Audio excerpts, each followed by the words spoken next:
chon chenpo jingi parchen palden lame shabla solvade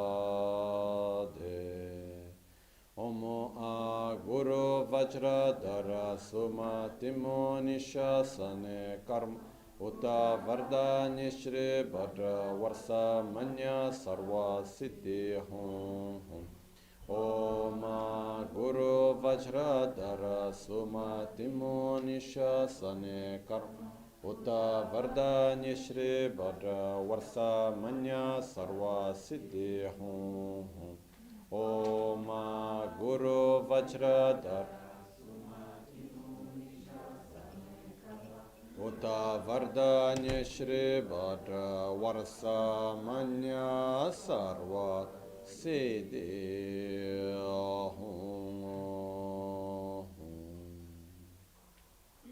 Pakyuke Kodan Dagi Lo Pakyuke Sundan Dagi Nga Pakyuke Tugdan Dagi Tenyerme Chikto Jingi Lo Makyuke Kodan Dagi Lo Makyuke Sundan Dagi Nga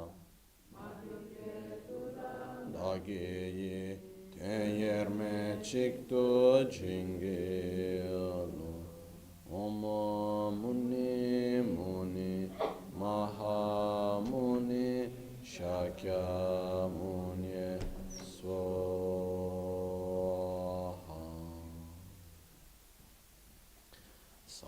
Sashipeki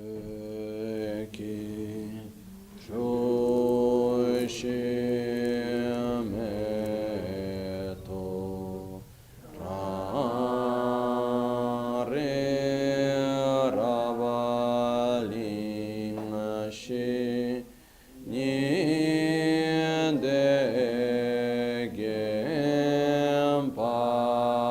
Nyendegempadi Sange Shinto Mikte Ulvargi Drokunam Dashingla Chapar Shoyedam Guru Ratna Mandrala Kam Niryatayami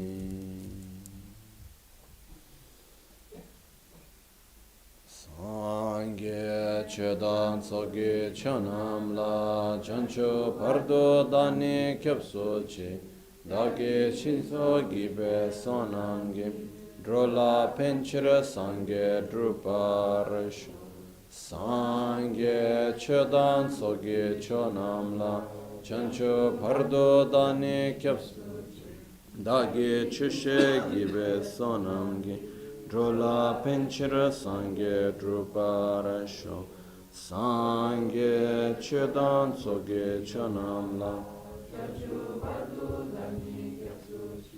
Dage Chushe Gibe Sonamgi Drola Penchira Sangye Druparasho. In the Buddha, Dharma and Sangha, I take refuge until enlightenment. Through the practice of generosity and the other perfections, may I attain Buddhahood for the benefit of all sentient beings. Nel Buddha, nel Dharma e nel Sangha prendo rifugio fino all'illuminazione. Con la pratica della generosità e delle altre perfezioni possa io ottenere per il beneficio di tutti gli esseri senzienti.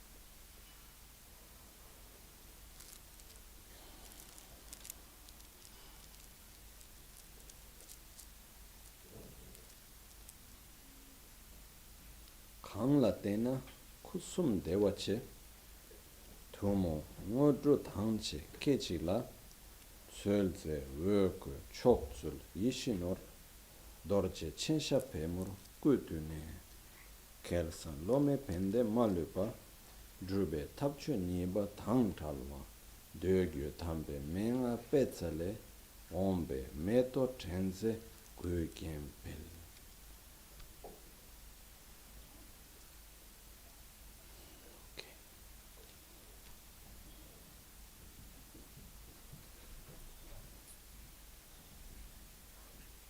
All'inizio della Guru Puja,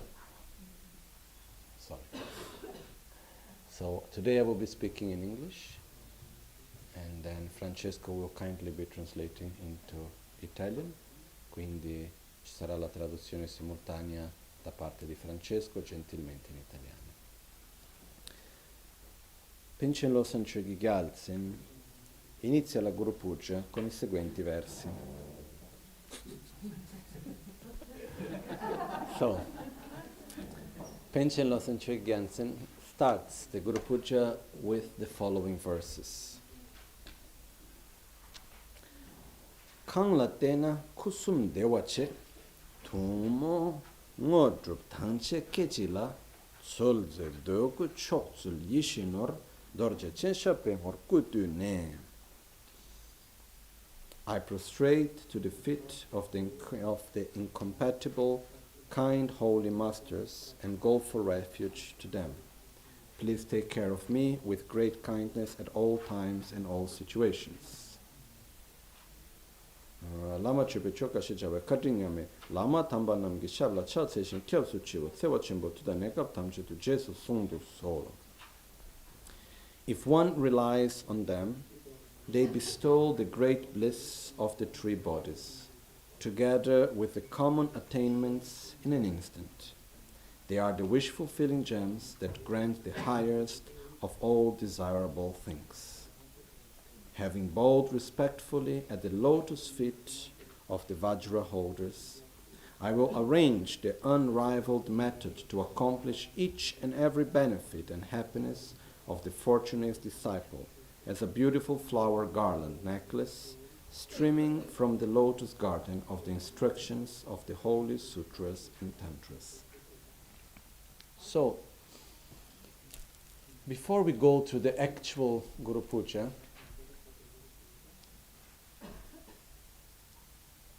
we need first to connect to something. We need first to connect to the fact that what is a guru? Because the guru is not a person, even though we will say that the guru is a person, but mainly the guru is not a person. So what is a guru? Okay. We need to go a little bit backwards to understand better what is a guru.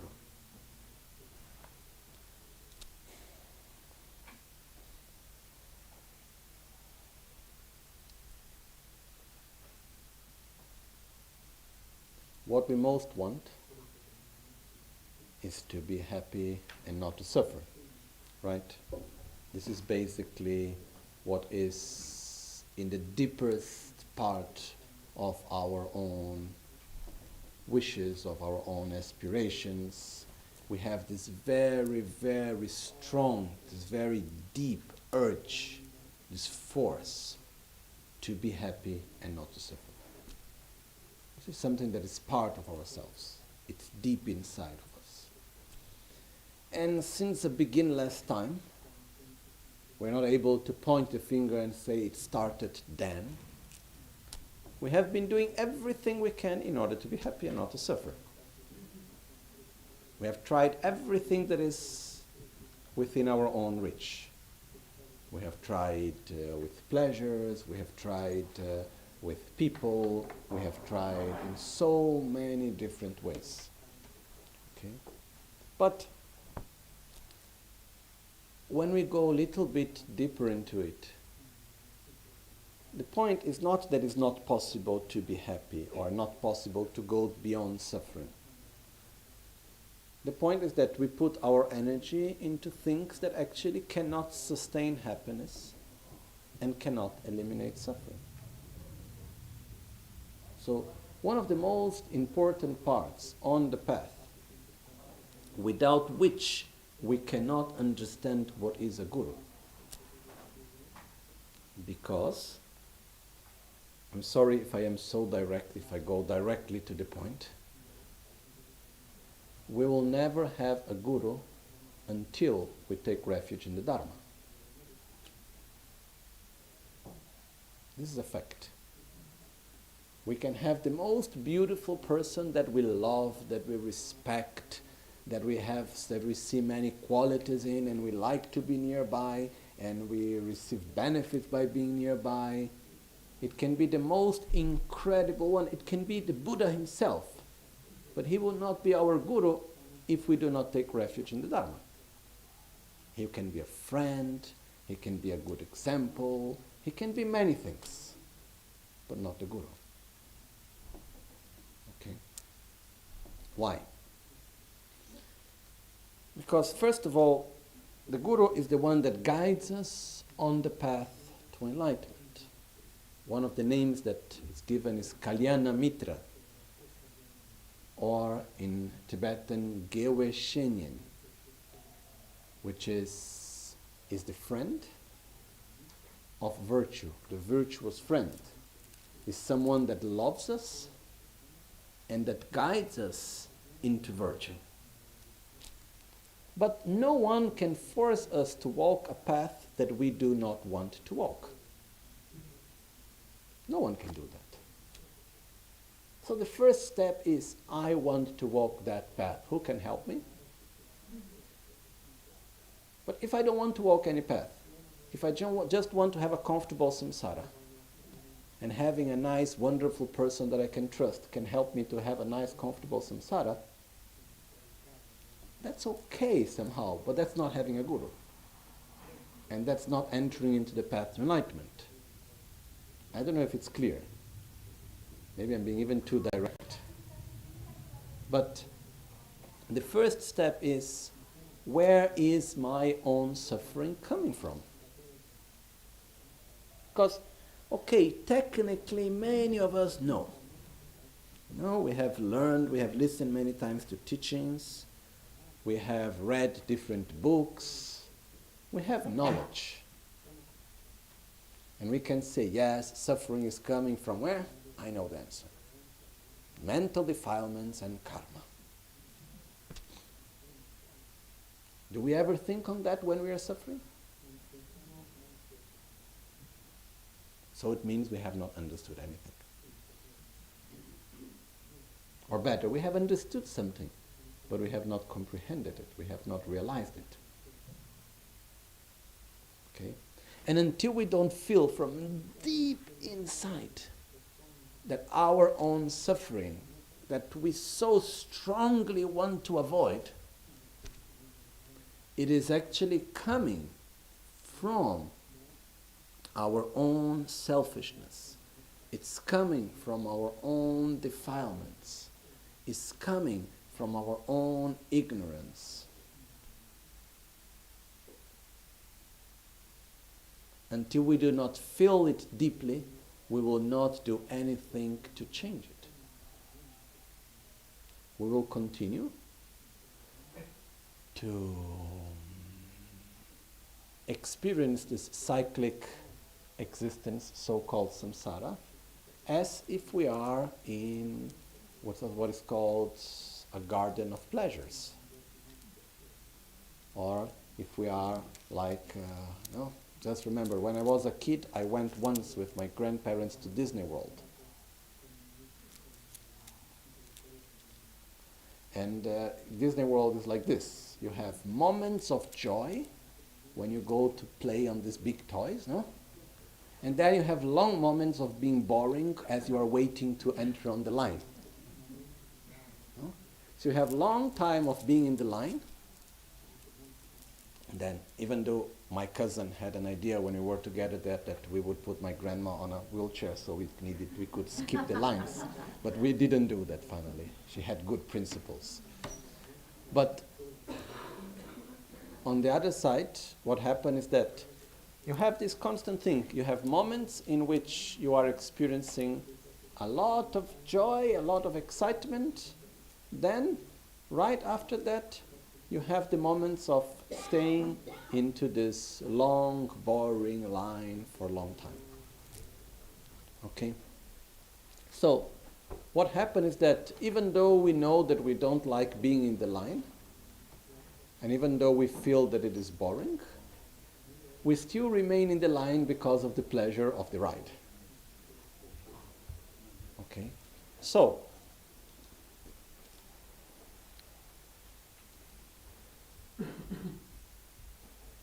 what happens is that until we do not realize where truly our suffering is coming from and what can actually sustain an inner state of satisfaction and happiness, we will continue to live like if we were in a sort of, how do you call it in English? Parco di diversione. Parco di divertimento. In an amusement park. So we live as if we were in an amusement park. We have some little games that we like. There are some things attractions that make us to feel happy. And then in between we have all the rest. And we are constantly that. And if we put a beautiful, wonderful person, if we put the Buddhas as one of the attractions of the amusement park, that's better than other amusements, but that's not being on the path to enlightenment. That's not having a guru. Again, I'm sorry if I am so direct. Because, and what happens when we go to the same ride and then at a certain point it doesn't make us happy as before? Oh, I don't like it anymore. Now we need to find a new one. Right? Or if we eat the same food again and again and we like it so much, then one day that food doesn't give us joy anymore. What we do? I don't like that food, I go for another food. That's what we do. So if we treat our so-called guru, because this is not a guru, if the guru, it depends on it's a relationship, it's not a person. Okay? But if we treat our guru, if we think that this is a guru, but as a assortment of one of the attractions of the amusement park, one day we will get tired of it, and then we move another one, and then we change guru, and then his guru is not good enough anymore, and I need something else, because the attraction got boring. Or the food, the taste is not good as before. So, the point is that there is this strong feeling that I get sometimes that we live our lives somehow as drug addicts. Because as a drug addict, we take a substance that we know conceptually that is harmful to us. We do experience the negative side effects of it. But still, in between, it gives us a sensation of pleasure that we are really attracted to. So even though there is all the negative effects, we still go for it. No? And even though we know that the good part cannot be sustained, but even though it's there, it lasts for a small period of time, we still want it. No? We know, without any doubt, that physical pleasures cannot sustain happiness. We know without any doubt that making reality around us as we think it should be cannot sustain happiness. We know that other people around us, being as we want them to be, cannot sustain our happiness. We know that recognition, power, cannot sustain our happiness. We know that wealth cannot sustain our happiness. At least I hope you know all of this. But still, we go for it. We're addicted to it. We're addicted because it gives us this momentary pleasure. And it's really good. You know? When we feel this moment of satisfaction, or when we have this moment of recognition that fills our own selfishness, our ego, and we say, wow, so nice. Or when we have this moment of physical pleasure, or when we gain something that we wanted so much, there is this moment of pleasure, which is incredible.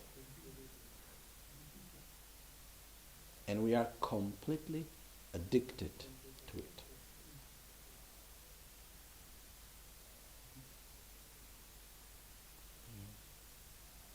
It's like I have seen drug addicts having the most incredible, beautiful, wonderful opportunity in front of them and losing that opportunity because they could not give up their own drug addiction. No? Sometimes people, finally, they are not able to give up the drug addiction, so let's say in brackets, they choose to remain with the drug instead of, for example, being with a person that is kind, is loving, is protecting, is helpful, and in many wonderful things that comes together with it, finally they still remain on the drug addiction. And we are in the same situation, because on one side we have our addiction, that we have been in this addiction for such a long time. And conceptually, we know it doesn't work. On the other side, we have an opportunity. An opportunity to overcome our defilements. An opportunity to follow a path of gradually developing our own inner qualities, of gradually eliminating the actual true causes of suffering and cultivating the actual true causes that can sustain an inner state of well-being and satisfaction and peace. But we are not able to give ourselves totally to this path because we are too attached to our own addiction.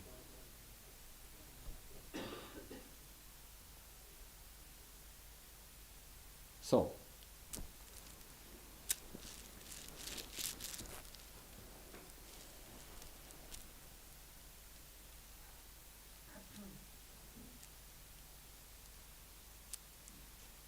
first of all, we must understand that we are addicted and that it is really not good for us. Second, we must understand that there is a way out. Okay?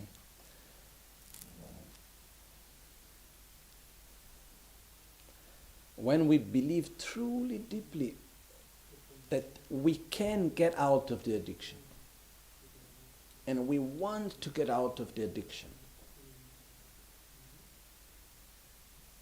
and we see that we do have the capacity not only to get out of the addiction, but to develop our qualities and to truly reach a state of peace. Because most of the times when I look around,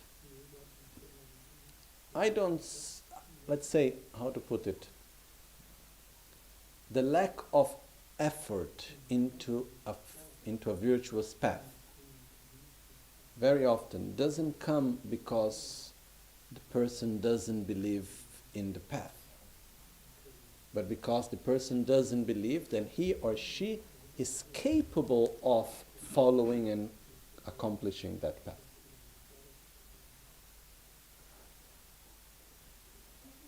In the moment that we look to ourselves when we say, yes, I can make it. I can get out of my addiction to mundane pleasures. I can truly develop love and wisdom. I can get out of this inner cycle of samsara.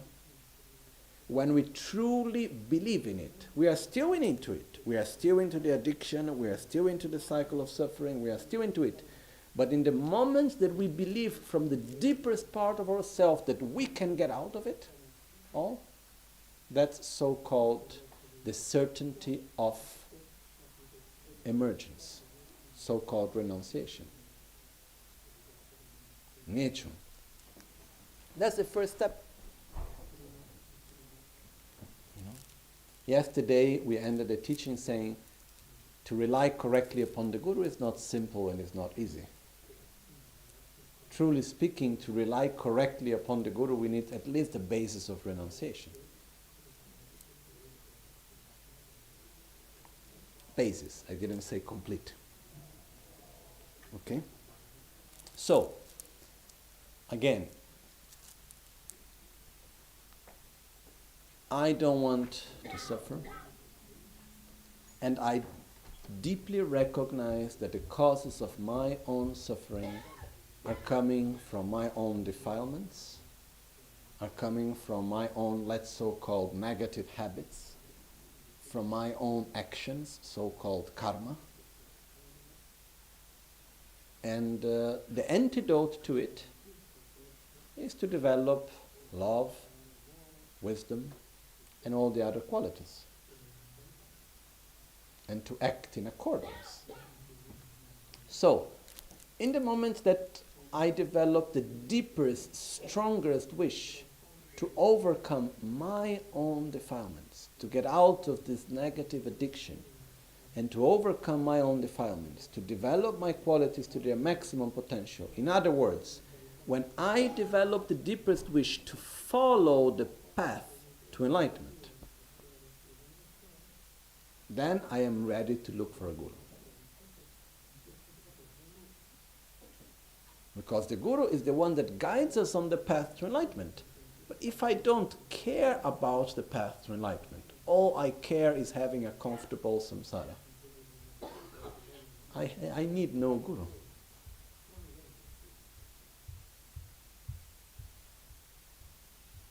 Okay? So, who is the Guru? Guru is the one that guides us on the path to enlightenment, that makes the connection for us between us and all the teachings of Buddha, that connects us with the complete path,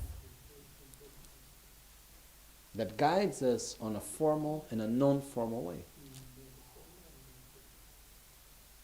that takes us hand by hand and shows us every step of the path. But we can have by our side, I repeat once again, the greatest of all persons. We can have Buddha himself being with us. If we do not want to go to the path, we will not have a Guru. No. Take the example of Buddha's cousin, Devadatta. Devadatta, he was extremely envy of Buddha since a young age time.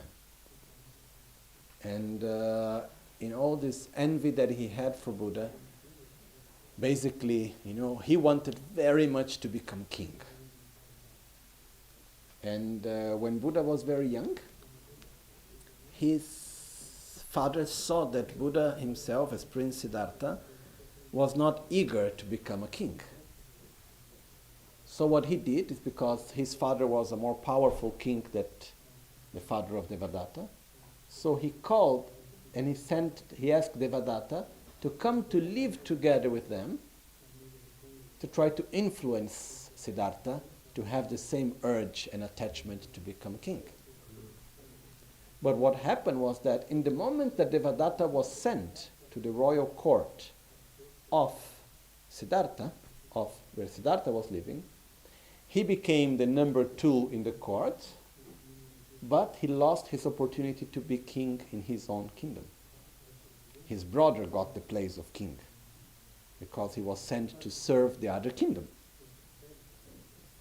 So Devadatta had this bad feeling inside that he lost his opportunity of being king to someone that even didn't want to be king.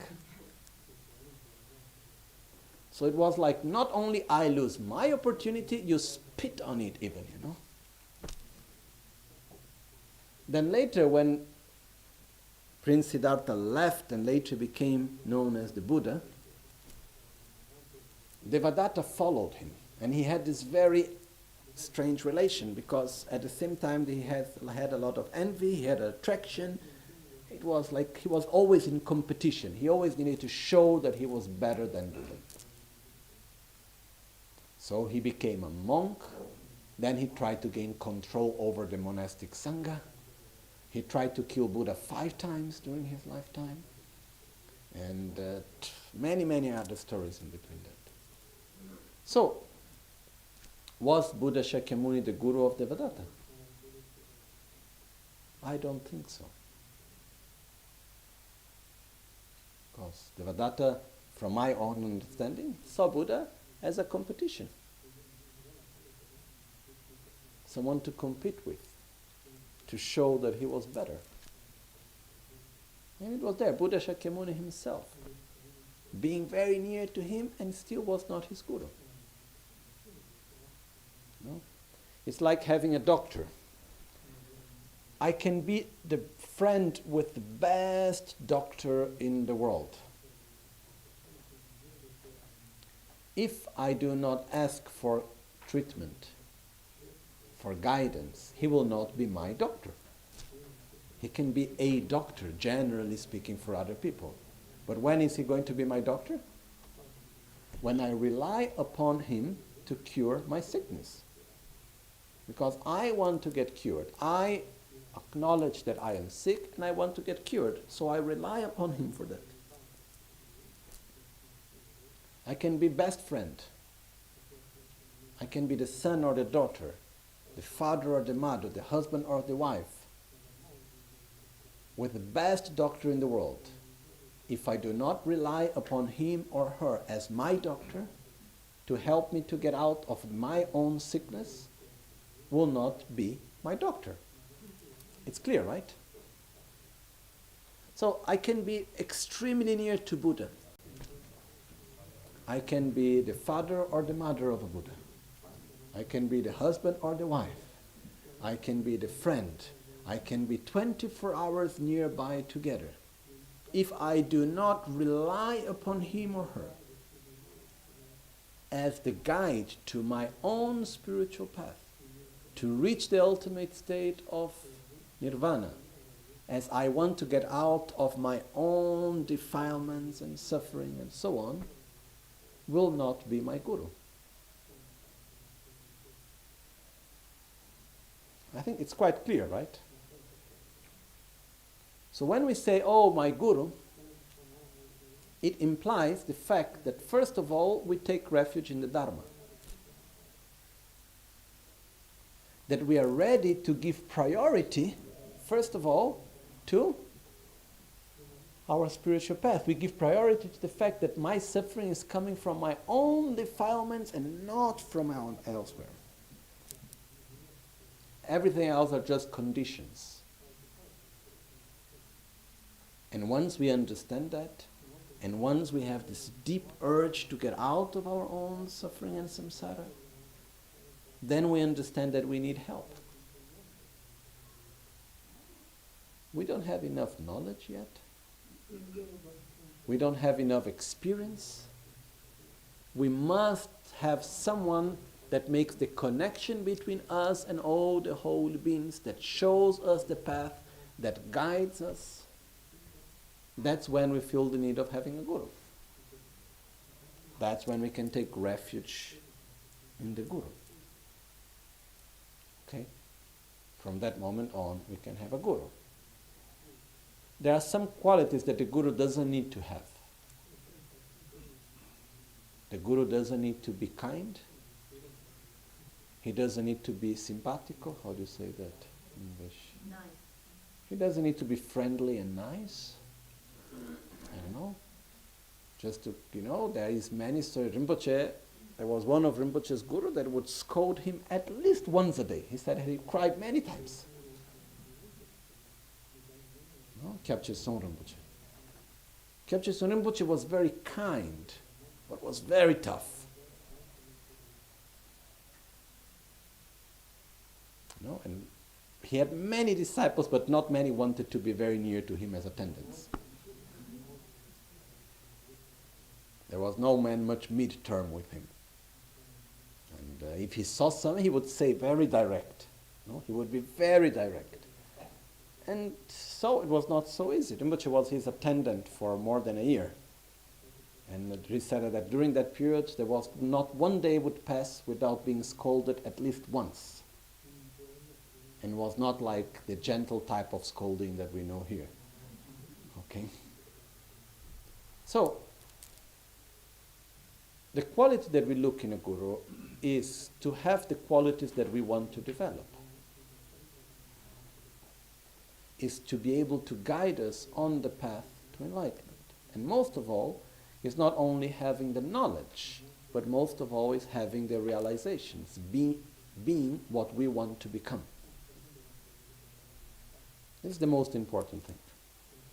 That's why very often, it's given much more value as our own gurus.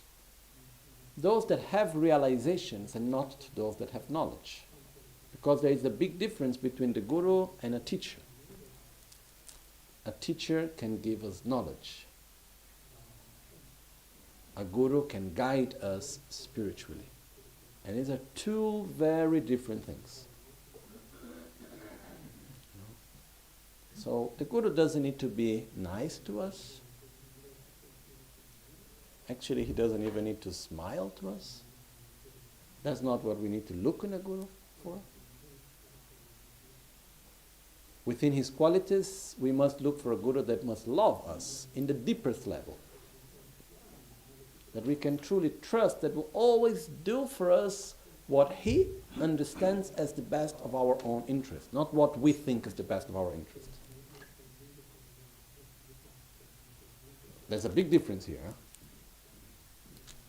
Okay? Then, from the side of the guru, there are the rules, there are like the vows and the commitments, or as in the moment that if we should ever guide someone else, there are some things that we should follow. For example, speak nicely, or act in accordance to what you teach, and first be generous materially so that you can connect to people, that you can share with them the Dharma. There are many things like this. But from our side as disciples, in our own path, if I am sick and I go to look for a doctor, how important is the political party that the doctor belongs to? No. How important is how looking is the doctor, if he's handsome or not? It's not important. How important is if the doctor is actually very nice and make nice jokes and he's smiling to us? Not that important. Even though it's good, but it's not that important. What do we need to know? That he knows how to make the right diagnosis, that he knows how to give us the right medicine, that his treatment fits to us, that we have a karmic connection, that it fits with us, that we can trust him, and he trusts us. And together we can go through this path to cure the sickness. That's it. Okay. So, as we can see, it's not so obvious to have a guru. Okay? But we must train it. It's not something that comes out of the blue from one moment to the other. It's something that we train ourselves into. Slowly, slowly. And one of the functions of the Guru Puja is to help us to train on that. To help us to remember, why shall I have a guru? What are the benefits of having a guru? What are the faults of not having a guru? What are the benefits of relying correctly upon a guru? What are the faults of not relying correctly upon a guru? How shall I rely correctly upon a guru with my mind and with my deeds, with my actions? Okay? And the Guru Puja is going to help us to cultivate all this process. Okay? So very briefly, why shall we rely upon a guru?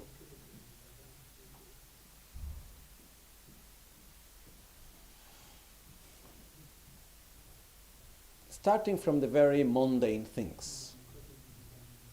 Let's say we like to know how to play an instrument.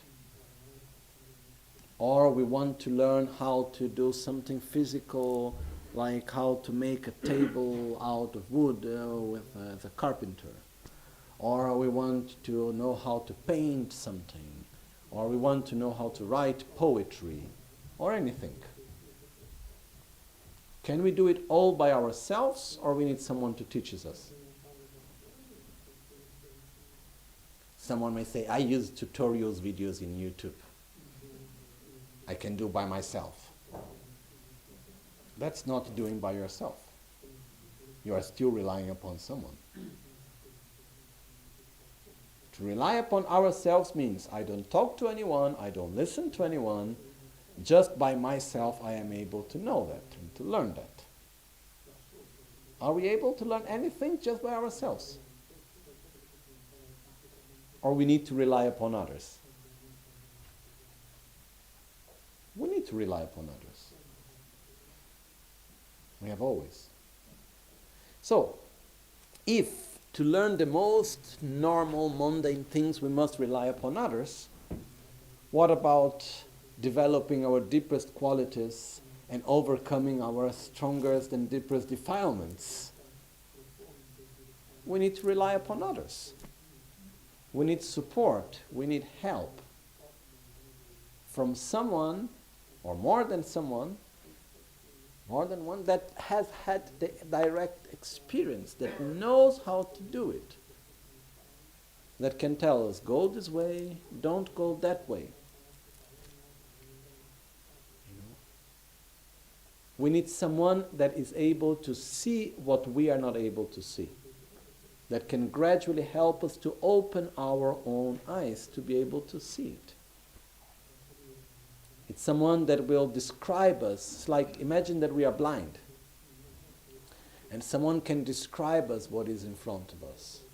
And gradually, by imagining what is being described, slowly we're able to open our eyes and to see it by ourselves.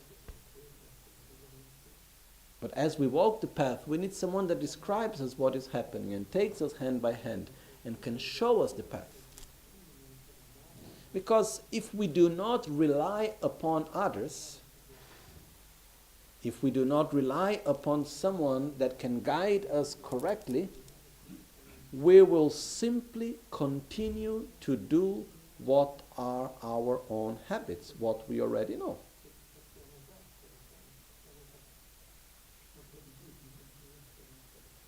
And what we already know, our own habits, is our own addiction to our own mundane pleasures and to everything that we know. We tried it already and it didn't work. So we said, I need help.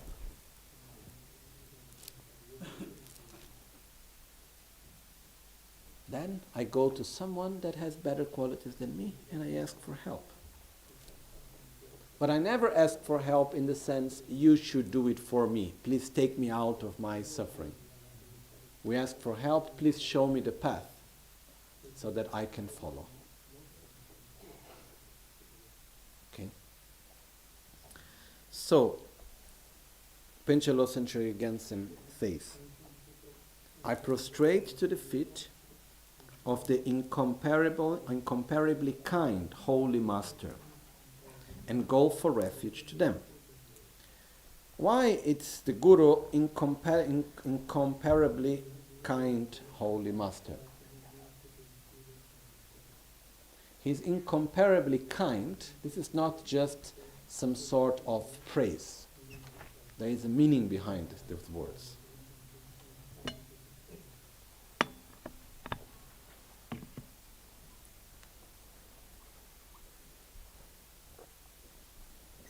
It says that the Guru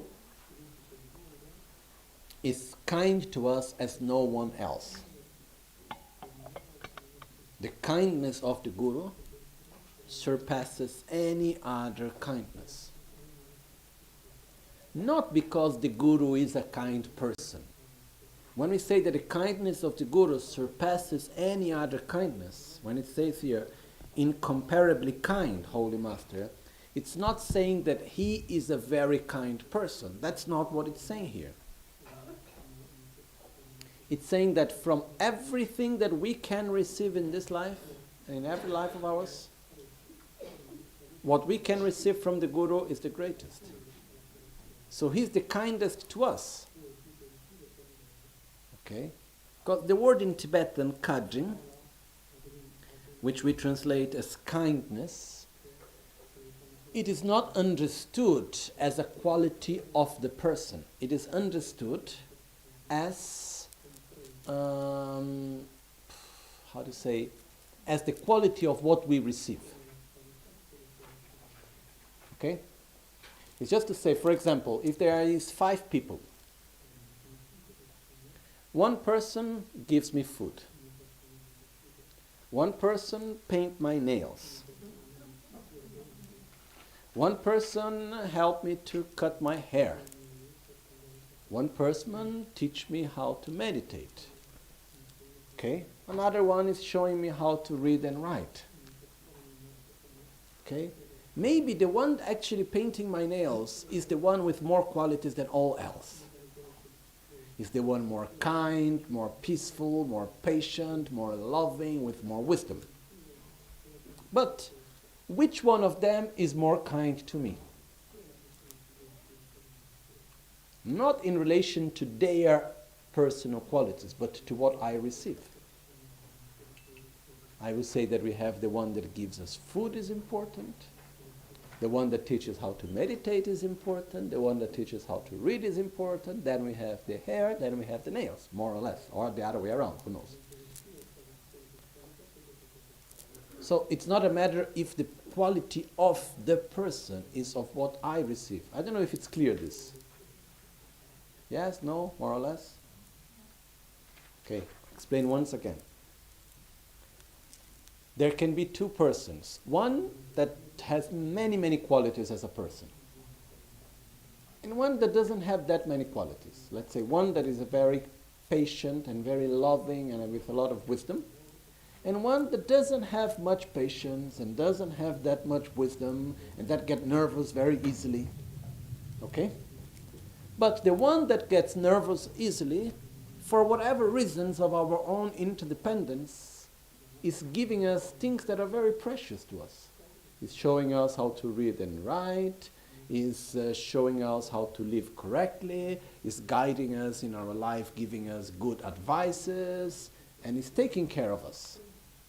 And the other one, we don't have karmic connection to the other one, and he's just, doing something, smiling and saying good morning, and maybe selling us, whatever, chewing gum.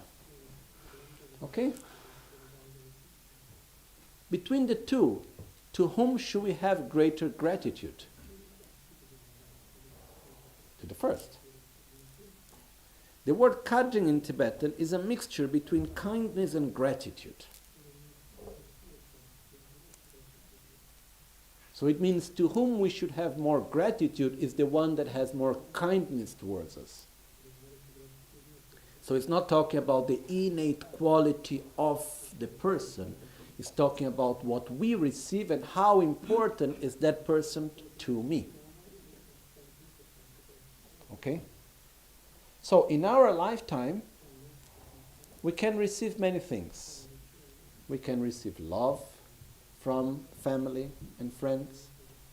We can receive affection. We can learn how to read and write and to receive knowledge. We can receive help in different types of situations. People can give us our livelihood. There are many things that we receive. And we should be grateful to everything that we receive. But from all of that, the greatest of all, it is actually to be guided in order to eliminate the deepest causes of our own suffering and to develop the deepest qualities and causes of our own happiness. There is nothing greater than that. If we compare someone that is showing us the Dharma, that is showing us the path to enlightenment, with someone that is giving us our livelihood, both are kind. But to which one we should have greater gratitude? The one that is giving us the path to enlightenment. Something that is of benefit in the present and in the future, in this and other lives. Which doesn't mean we should not feel grateful to the one that is giving us our livelihood. Sure, there should be. But if we put it all together, there is no one that is more kind to us than the one that guides us on the path to enlightenment. And again, I repeat, this has nothing to do directly with the innate quality of the person. It has to do with what I receive, to whom I should be grateful based on what I receive. Okay? So when we say here, I prostrate to the feet of the incomparably kind Holy Master, which in Tibetan we say Lama. No? It says here, Kadri Nyangme Lama Tamba Namki. Lama is the translation of Guru. Literally, La means top of the hill, top of the mountain. The highest peak means La. Ma means negation. No. So literally, Lama means the one that there is nothing above, nothing beyond. Not referring to the innate qualities of the person that we call Lama. Referring to the kindness that is towards us, that we see ourselves as the disciples, that we have, this is my Guru, so he's kind to me in ways that no one else has been or is. Okay, there is no one above, no one beyond, in the sense that no one can give me more than the path to enlightenment. This doesn't mean that others don't give enough to me, but no one can give more than that. Okay? It can also be the word guru in Sanskrit also means heavy. The heaviest. Heavy in the sense, the one that is the heaviest in the sense of the one that is that has the greatest importance in our own life. Okay? So I prostrate to the feet of the incomparably kind Holy Guru, or Holy Masters, and go for refuge to them. Go for refuge means I ask for help. When I go for refuge, I must go for refuge from something into something. I take refuge from what? From selfishness, from anger, from unlimited attachment, unlimited desire, insatisfaction, fear, suffering as a whole, from samsara itself. And where I take refuge in the Buddha, that shows to me the path.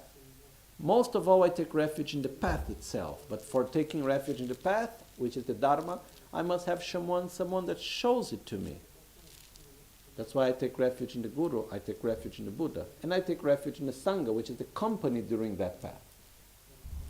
So, I go for refuge. Please take care of me with great kindness at all times and all situations. We make this request from the depths of our heart, because when we make the request, we create the opportunity to receive. Okay? It's very interesting, because when we ask for help, we are actually manifesting different aspects as we ask for help. we are acknowledging two things mainly. First, we acknowledge the need, and we acknowledge our limitations and our weaknesses. I need help. But at the same time, we acknowledge our own potential to overcome them. Please help me to overcome it. Please help me to get out of samsara. So I believe in myself as it comes together.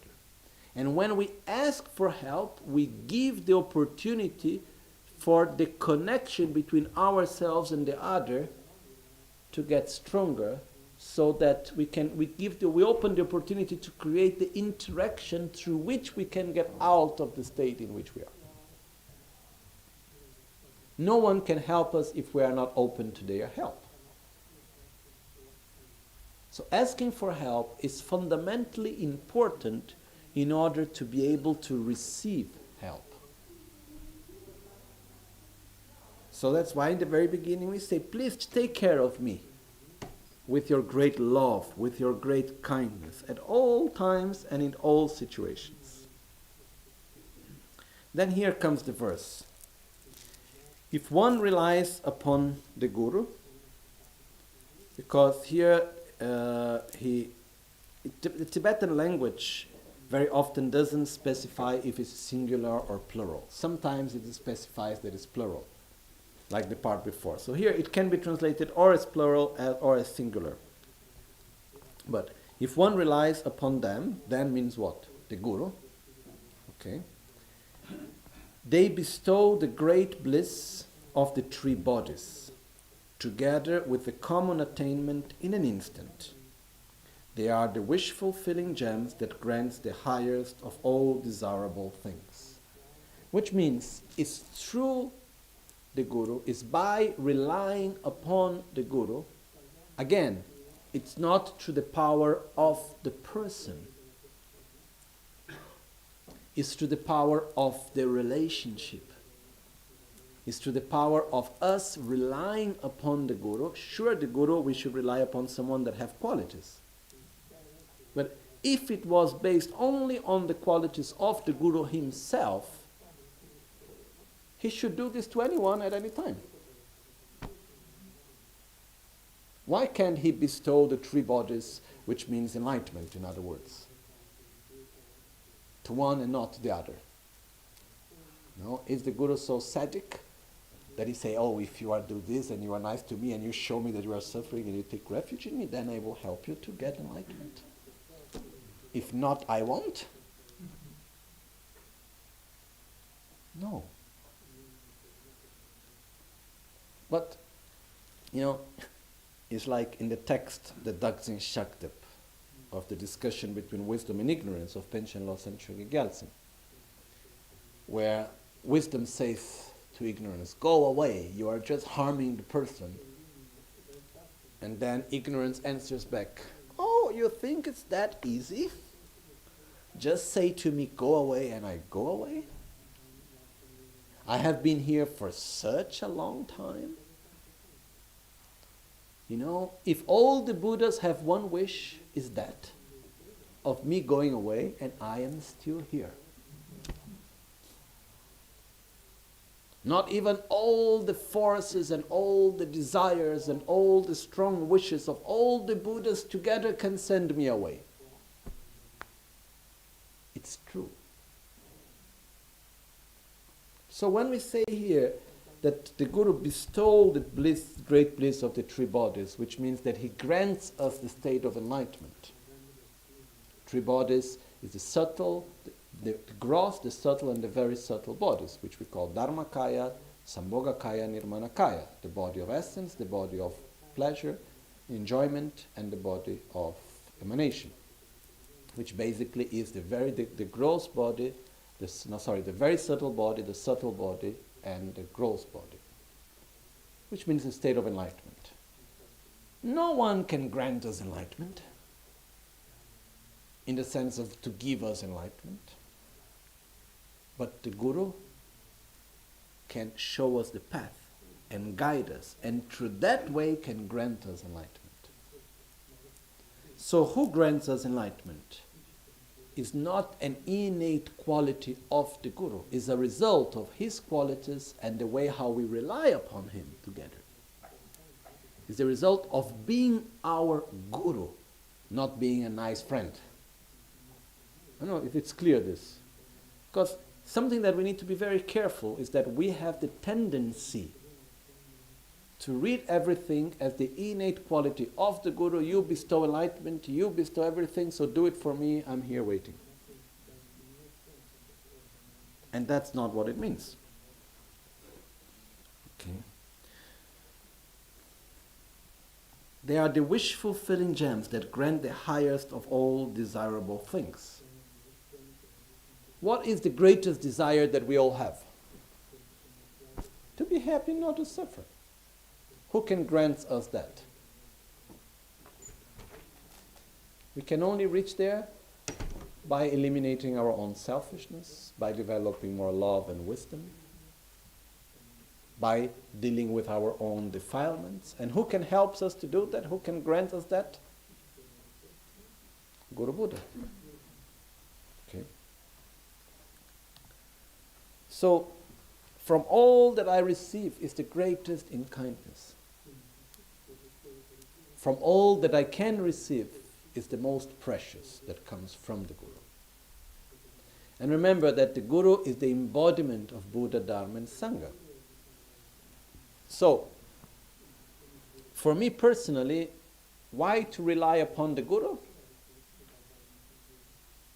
Because I am ignorant and just by myself I am not able to go beyond what I am.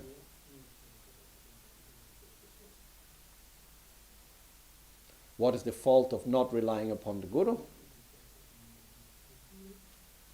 Not having someone to guide us, and so that we continue just to repeat what we are already. So, how to rely upon the Guru? First, we should have the correct path to follow.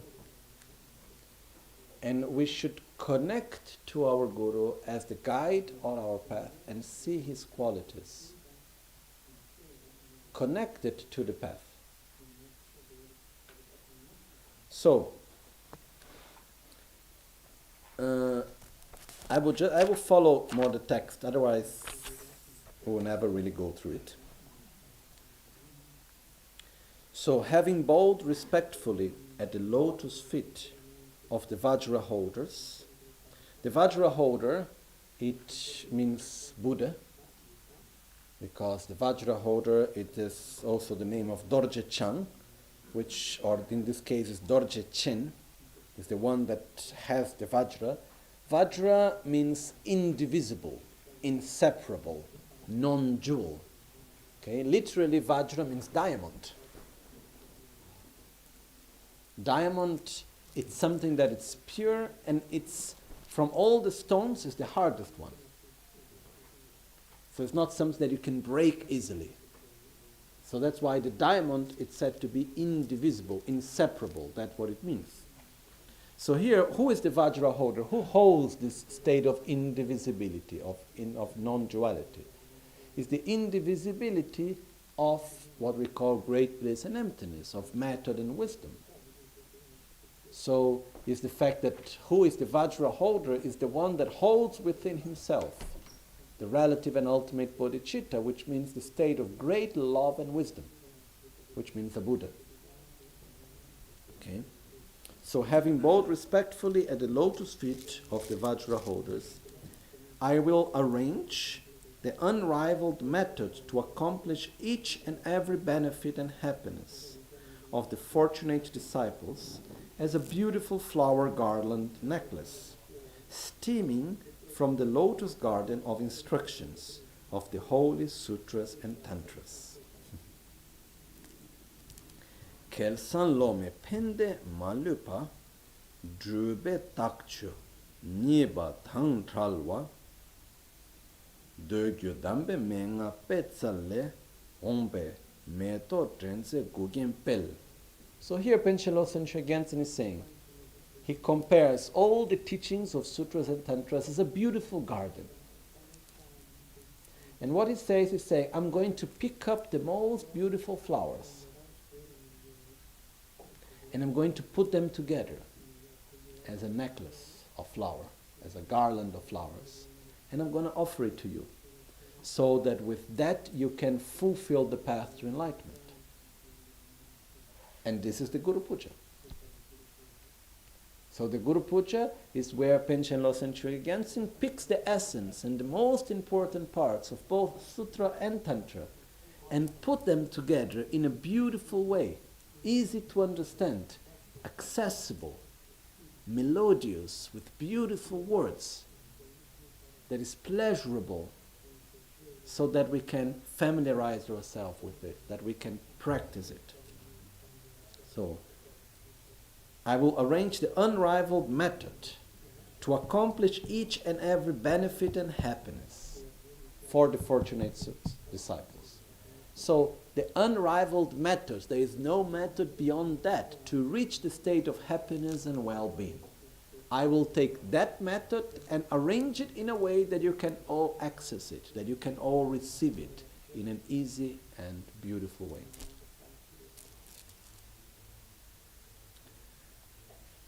Teyang, tardo namgi pyunsun soba tamchegi shiden, lekzu malube chungne, chodan tumogi ngodru tayeba kungi tsawa, tekpa chogi neljorpa namki, nyamsu langwar chawe menga tada ni ne dubanis.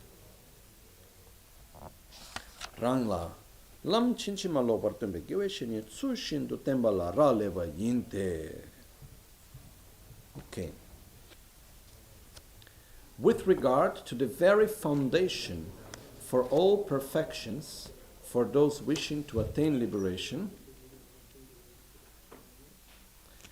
the source of each and every virtual collection, the root of all infinite, highest as well as ordinary attainments, the summarized point of all the instructions about what has to be practiced by the yogis in the highest vehicle, it all depends on relying correctly on one's spiritual friend, who shows the unmistaken path. So,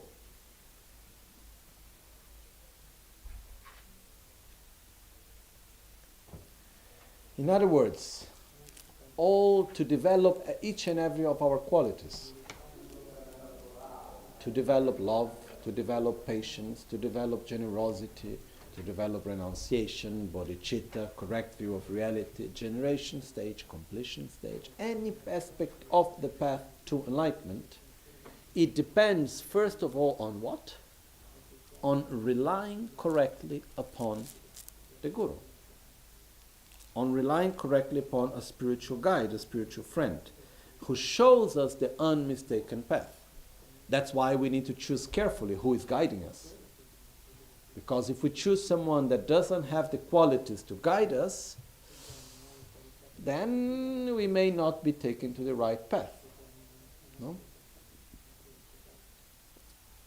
Which is the minimum quality that we should look in a guru, on someone that to guide us into enlightenment. The minimum quality. I'm talking about the minimum. Huh? Should have more qualities than us. That's the very, very basic minimum. But actually, when we are in the very beginning of the path, the less gurus we have, the better. Because when we are not able to take refuge in the Dharma truly deeply, and we project a lot into the person, then having more gurus will make us confusion, will bring us confusion. When we take deep refuge into the Dharma, then the more gurus we have, the better. We can have someone that shows us how to develop correct concentration. We can have someone that is showing us how to understand the meaning of the text. We can have someone that is showing us how to develop bodhicitta and compassion. We have someone that is showing us how to meditate on one practice or on another. Each one of us showing one small part. And in that case, there can be someone that has just one little bit more quality than us. But that's enough to show us something and to guide us. So the point here is not looking for the Guru as a sort of judgment. Oh, he must have all the perfect qualities. And then we are looking for defects. He has that defect, so he cannot be my Guru. Because if we go on that way, I can tell you, we will never find anyone. Because the point is not having someone perfect. The point is having someone that can help us to become a better person and to follow the path to enlightenment. Someone that we can follow the examples that can guide us correctly. Also because it is impossible to perceive perfection through an imperfect eye. We, as imperfect beings, are not able to see perfection.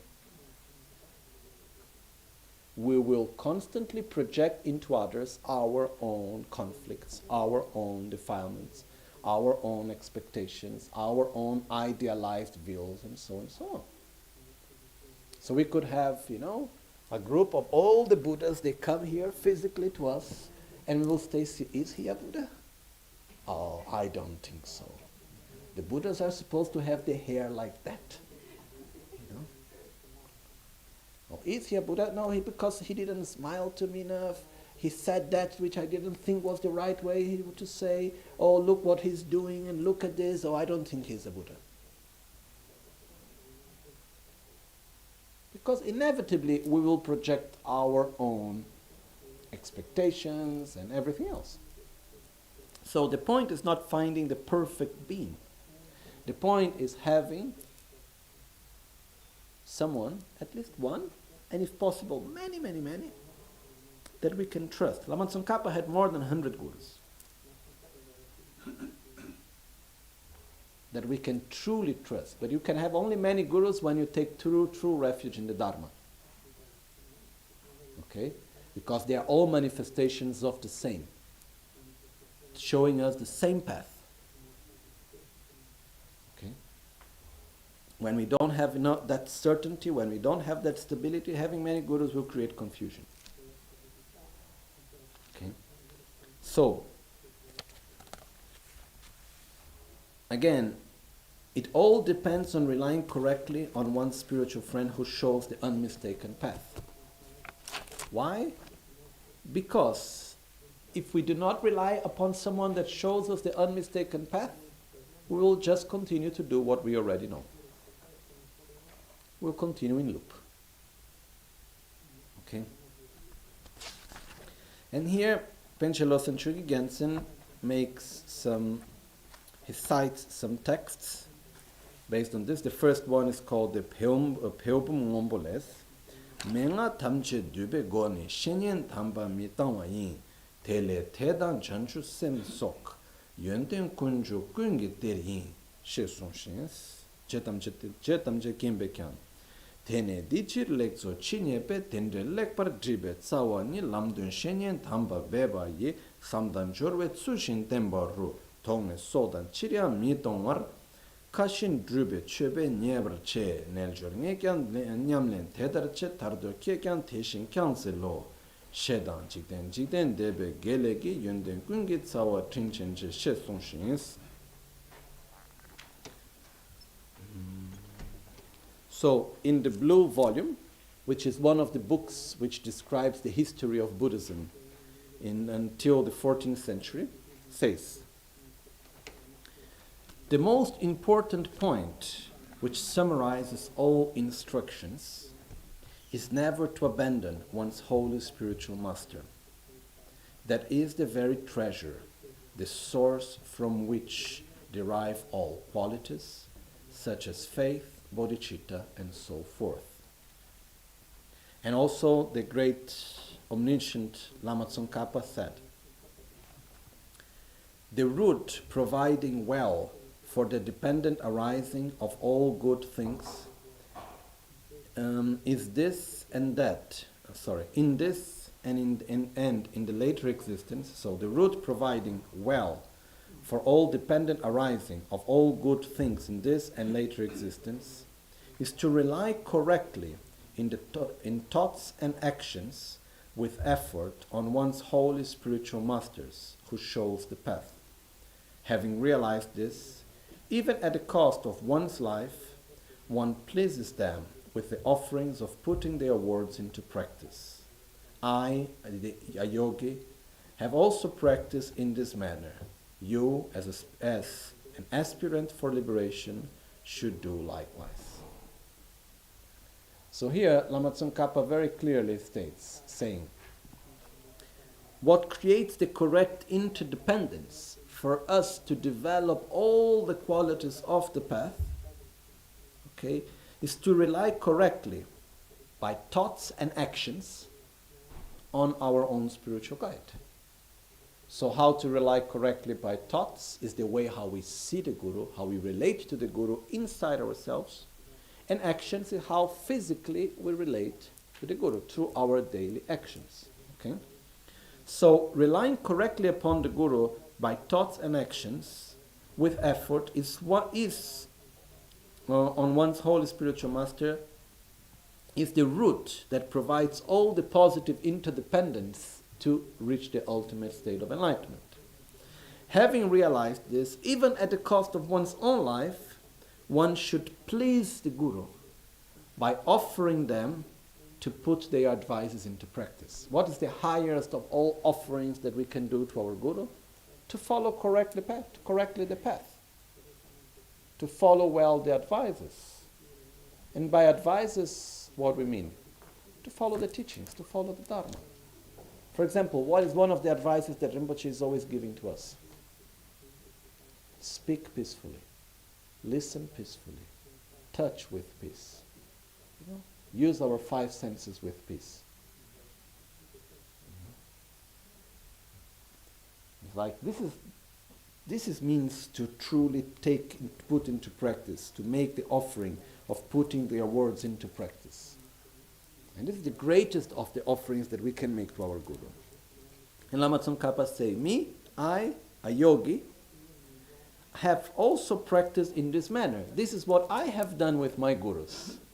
So you, as an aspirant for liberation, you that wish to get out of samsara, please, you should also do likewise. You should also do the same. And equally, Lama Tsongkhapa said, the root of all good qualities, mundane and supermundane, which is beyond the samsara, is the kind Guru, is a kind master. Again, is not the person of the Guru. Is the combination of the person with us relying correctly upon, and all the relationship that create is this interdependence which brings all the good qualities. Because if it was only the Guru himself, then okay, you have a Buddha and then he should be able to give happiness to everyone, which is not. What brings all the qualities is the correct relationship, which is from both sides. So I rely correctly upon my Guru, he with his kindness guides me correctly, and then together with that I'm able to build up all the qualities for this and future lives.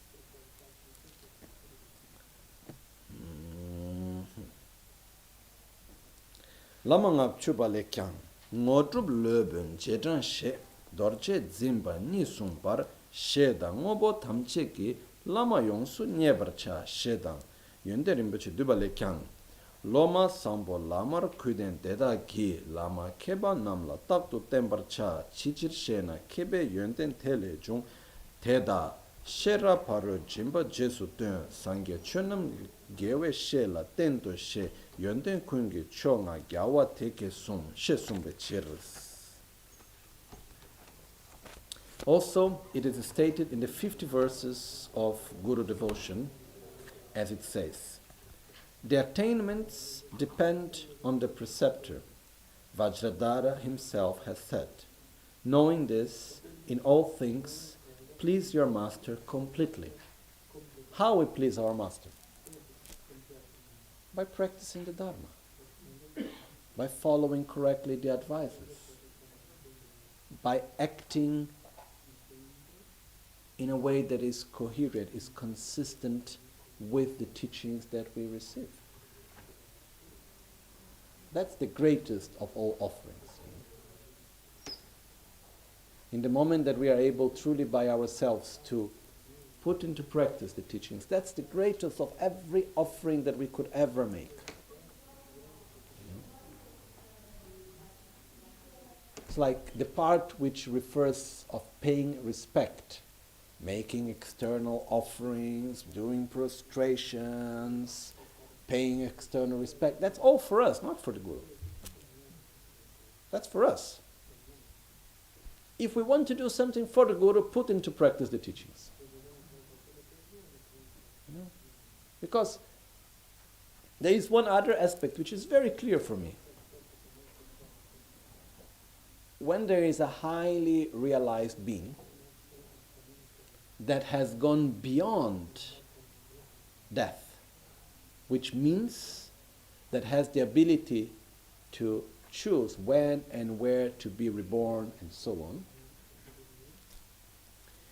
it's going just, and it's out of great compassion, it's going to look for opportunities, conditions, where his presence, his or her presence, can be of greater benefit. Just to make one practical example, there was one important Nyingma Lama called Gyältsen Rinpoche. Okay? And he passed away. He was a very, very important master. He was a great friend of Trichan Rinpoche also. And he passed away. Then his reincarnation was found. So what's the reason? Why shall a highly realized being be reborn in a physical body in this world? To help others through the Dharma, which is the greatest help.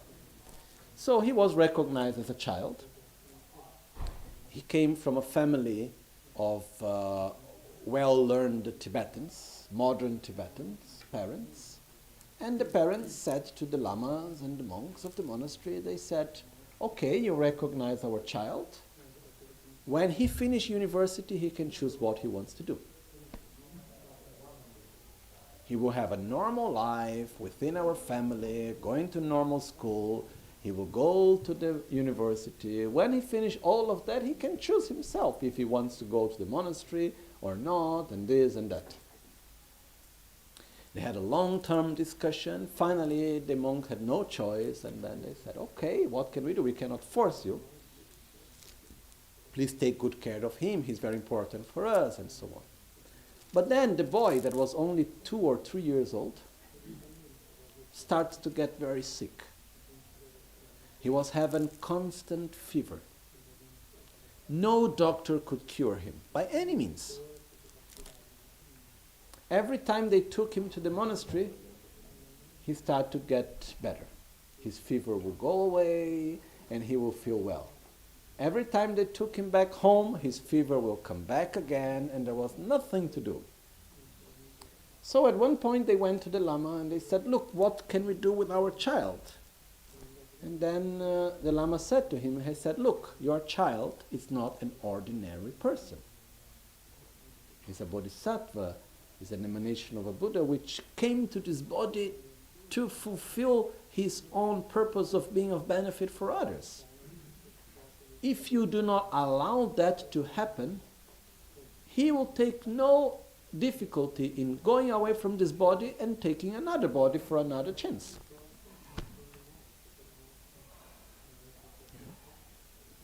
And finally they understood it, and they allow him to go to the monastery, and he got cured like this, and he never got any problem again. And then he started his own path of studying and doing whatever he needed to do.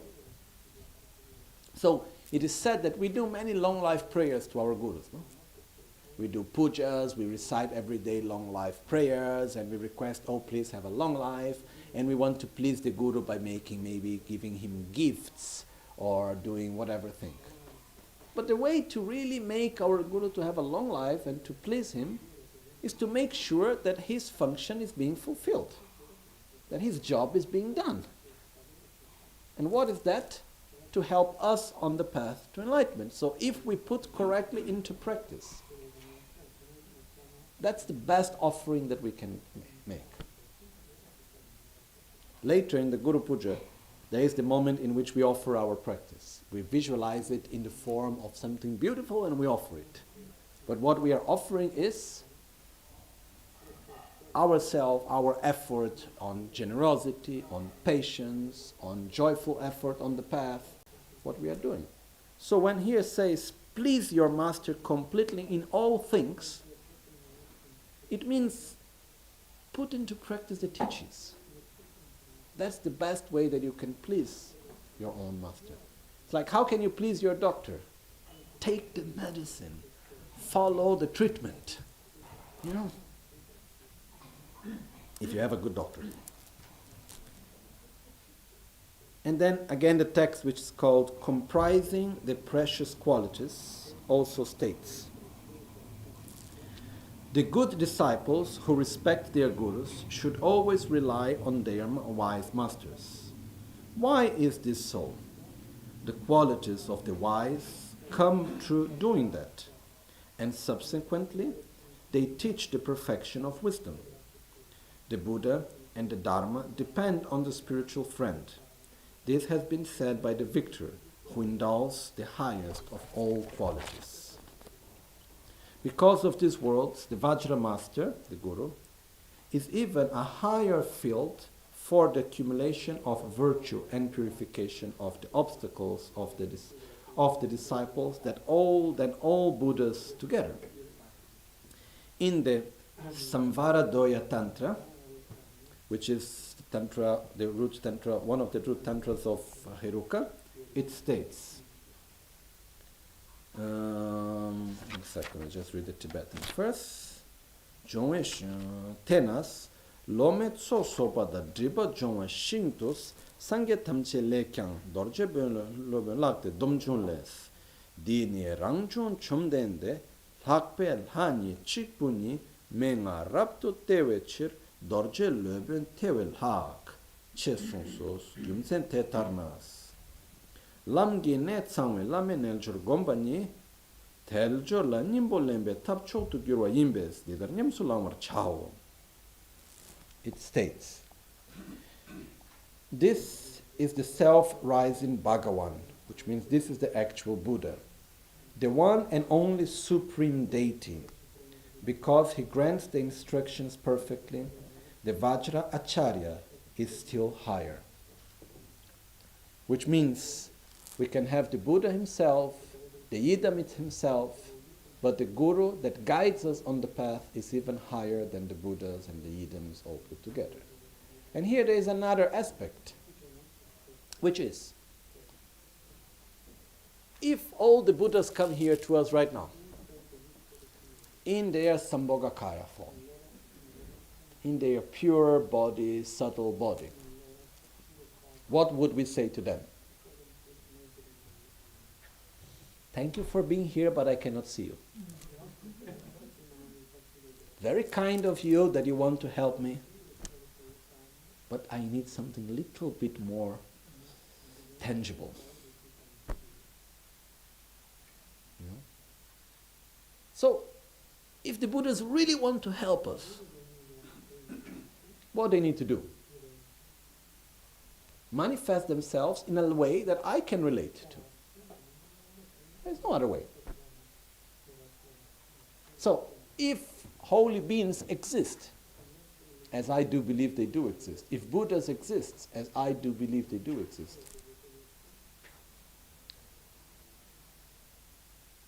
and if they have the wisdom and the strength and the power to help others, as I do believe they do,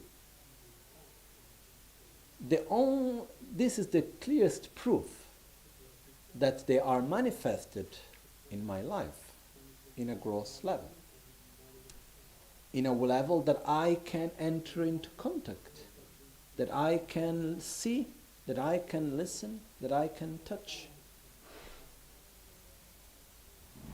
So,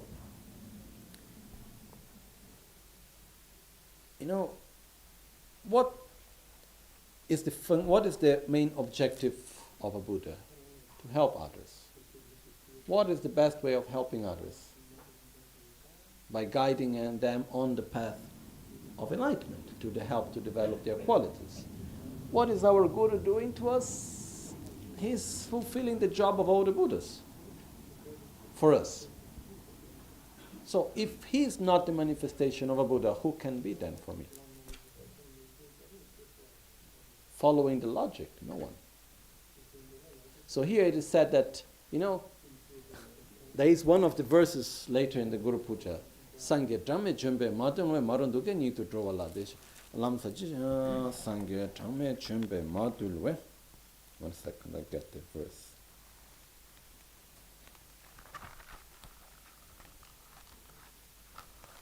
Verse 46. Sangye dhamme chumbe madulwe marung dulke nitu drovala. Deshen lamsa jishin tenbayi kyabkon tuje chinla solwa de. Page 49. I make my requests to you, or we make our requests to you, O compassionate refuge protector, to the Guru. With precision, you impart the good way of those gone to bliss. With precision, you are following the path of all the Buddhas. Those gone to bliss means the Buddhas. To the unruly beings of this degenerate age, who are difficult to tame and who were not subdued by the countless Buddhas of the path. Which means, in a way we are saying here to the Guru, saying, so many Buddhas have already come and manifested into this existence. And I am still here in samsara. Which means they could not tame me. They could not have guided me. I could not connect to them, they could not connect to me, and I could not truly change myself and get out of samsara. And you, Guru, you are able to do what all the Buddhas of the past couldn't do. So thank you. So I'm grateful to you. That's why you are higher than all the Buddhas put together. So Panchen Losang Chökyi Gyältsen continues and says, in accordance with that reasoning, meditating on Guru Yoga, which includes all the key points of the path, is the best method to give essence to the existence of leisure and endowments. Therefore, one should practice it in this manner. Which means, the best method to give meaning to this life. The best method to give meaning means to use this opportunity that we have in this life, in which we have leisures and endowments, which means to have the life that we have with these most wonderful opportunities, which we don't need to go into details right now. But to have this opportunity, the best way to make a good use of it is by practicing Guru Yoga. One should practice in this manner. So that's why, from all the practices, the practice of Guru Yoga is called NgalSo, which means is the vital force of the path. Which means, if the vital force is there, all the other manifestations of life can come. If the vital force is not there, life cannot manifest. Similar to that, if the pure relationship with the Guru, which is the practice of Guru Yoga, truly what is the practice of Guru Yoga? Is cultivating the pure relationship with the Guru. That's the Guru Yoga practice. Is where we train to rely correctly upon the Guru both with mind and action. Is where we create this deep connection stronger and stronger and stronger. And it's by that when we are able to connect to the right channel, and by that we can connect to all the teachings and to all the Buddhas and to all the blessings. So if this life force, this essence of the path, it's there, all the rest can come. If we do the Guru Yoga practice well, then we want to do Vajra Yogini, Yamantaka, Guya Samaja, Heruka, Kala Chakra, any practice of the Tantra, we will have success on our path. If we want to practice Lojong, if we want to meditate to realize emptiness, if we want to meditate only into developing Shamatha and Vipassana, if we want to do any aspect of the path, if the life force of the path which is the Guru Yoga. The Guru Yoga is not reciting verses. It's creating this deep, strong connection with the Guru and relying correctly upon the Guru with thoughts and actions. If this is strong and it's there, anything that we want to do afterwards will come well. If we lose that essence, the life force, all the rest will be without life. We can meditate for years. We will have no realization. It will be all conceptual. We can learn and study for centuries. We'll have no realization if this deep connection of Guru Yoga is not present. And this is being said by so many masters in so many occasions. Okay? So, we can see how important it becomes to cultivate this correct relationship, cultivate the ability to rely correctly upon the Guru, to cultivate this faith, to cultivate this connection, to cultivate this trust and love that we have for each other. It's fundamentally important, and that's what the practice of Guru Puja allows us to do, to train on that and to cultivate that. So, Teyang gesem kebar chengi nganne kyamdro semke tsemeshi gombangon tu tang danye sande jiksum sol hape la kanro gi nel jordan dembe kule weser tru nöjö tamche gi matakpa jang nöjö tamche sheye kanda chu tamche lada lamoran shingi takpa ramjan bashi tu sam she sombatar kyamdro semke kedro sange yeshi gi sung döngön tar chawa ni. So in the conclusion of the introduction, with this, Panchen Losang Gyältsen concludes the introduction. Why shall we practice Guru Yoga? To cultivate this pure relationship, to learn how to rely correctly upon the Guru with mind and action, and to make this connection deeper and deeper. So for that, and here he gives the instruction of how to start the practice, the preliminaries before the actual Guru Yoga practice. So he says, for that, with a special wholesome mind, which means with a good motivation, one meditate first on refuge, bodhicitta, and the four immeasurables. Then one radiates light from one's body that is endowed with the yoga of any higher deity such as Guhya Samaja, Chakrasambhara, or Yamantaka, etc., or Vajrayogini, or Tarachtamani, or any other practice of the Anuttara Yoga Tantra. Thus, all impurities of the environment and the beings are purified, and one visualizes the entire environment as the mandala palace, and all beings as gods and goddesses and as deities. Everything as Buddhas and Buddhinis, gods and goddesses. Everything exclusively in a limitless pure nature. As has been said, go for refuge and generate bodhicitta, reciting the verses as composed by Kedrup Sangye Yeshe, from verse 1 to 6. So here is the instruction of the very beginning of the practice, in which, first thing it says, with a special wholesome mind. What is saying? What does this mean? Okay, here we go to the beginning of the preliminaries. A special wholesome mind means we cannot generate a good motivation if we are driven by mental defilements such as anger or attachment or jealousy or envy. So, first we need to bring our mind to a neutral, peaceful state. Then we generate the correct motivation by taking refuge.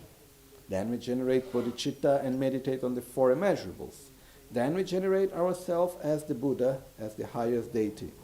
Then we purify the whole environment. Okay? This is what is being explained here.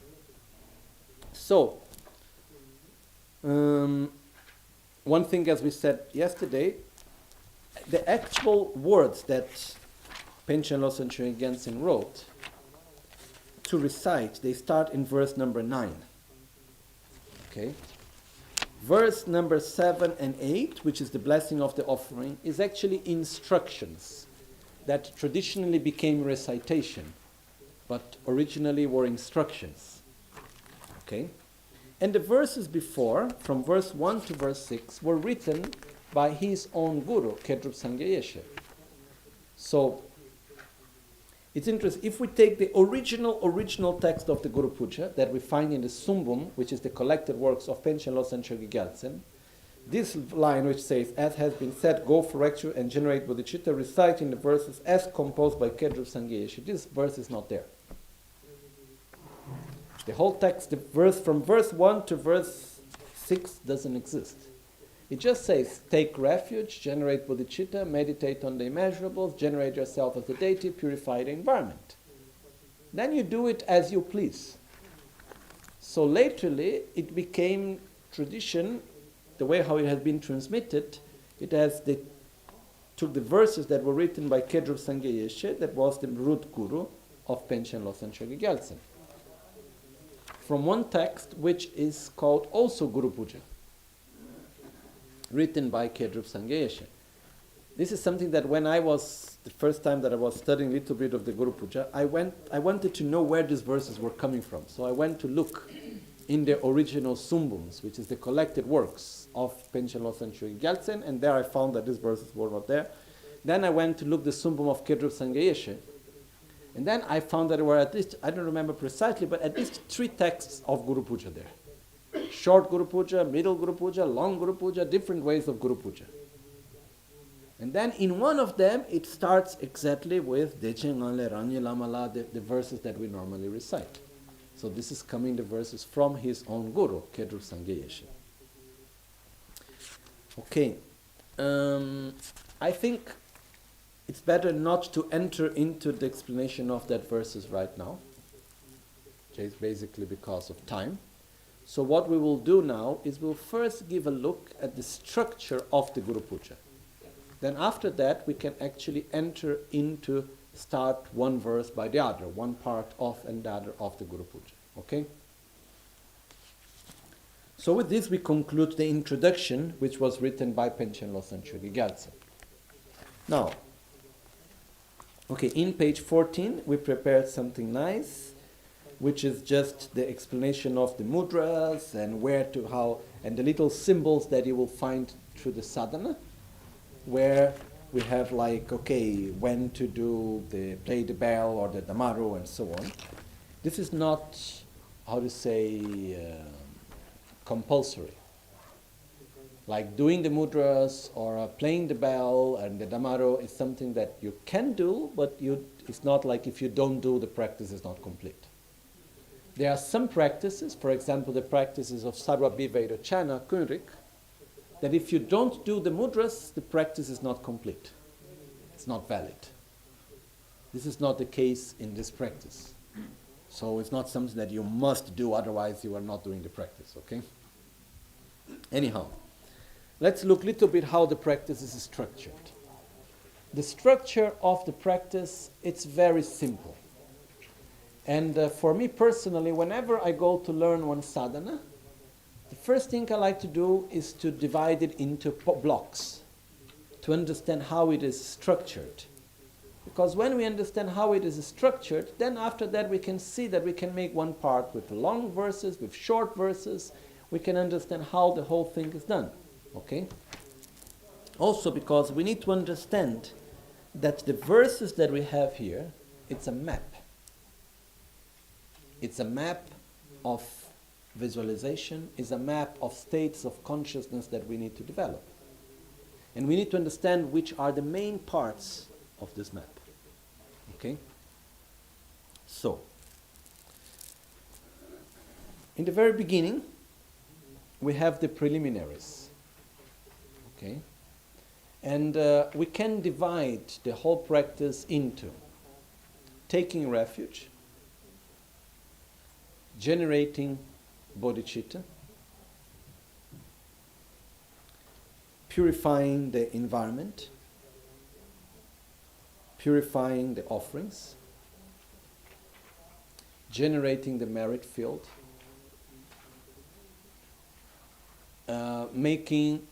inviting the wisdom beings and becoming inseparable with the commitment beings, which is the visualization, And then after that, we start with the 7 limp prayers. We make prostrations, offerings, we recognize our own faults, that means we purify our own negativities, we rejoice of the virtuous actions, we request Guru Buddha to give us, to bestow us the Dharma, to remain with us until the end of samsara.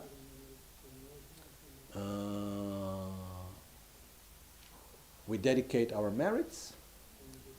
Then after that we request for blessings. Once we have completed that, then we do the meditation on the absorption of the Guru, which is called the Absolute Guru Yoga. And then we meditate on the gradual path to enlightenment. This is the structure of the practice. And I had separated here one summary from this commentary. Let me just look at it 1 second. Which says, Tokmar Lama Danlo Metseni Taklo Tene Lama Jitar Tenso Lama Dan Lakpe La Yerme Talo Lame Kui Kilkor Gomlok Tela China Samate Kona Nigi Chopa Bulsul Tene Lama Dan Drupa Porani Yerme Tu Chenes Lamrin Lamrin Lam Rimni Gomlo Nam Silver Sunkyans. Okay. Here it says, first, as a preliminary for the Guru Puja, we must understand what are the characteristics that we should look for in the Guru and the characteristics that the disciple should have. Then, once we have seen that we have the right qualities and we have found the Gurus that have the correct qualities, then how we should rely upon him or her. After that, we should be able to see the Guru as inseparable of Buddhas and of the Yidam. Then we should meditate on the body mandala of the Guru. Then we make 7 limb prayers, which means prostrations and inner and outer and secret and emptiness offerings. Then, after we have completed the 7 limb prayers, the Guru becomes inseparable with the practitioner, with us, and within this state of non-duality of ourself and Guru Buddha, we meditate on the gradual path to enlightenment. Okay? So, this is like the essence of what is the Guru Puja. Now, let's divide it by verses, just to have some understanding. So the first part, we start verse number 1. We have one small problem here. Not problem, but one issue.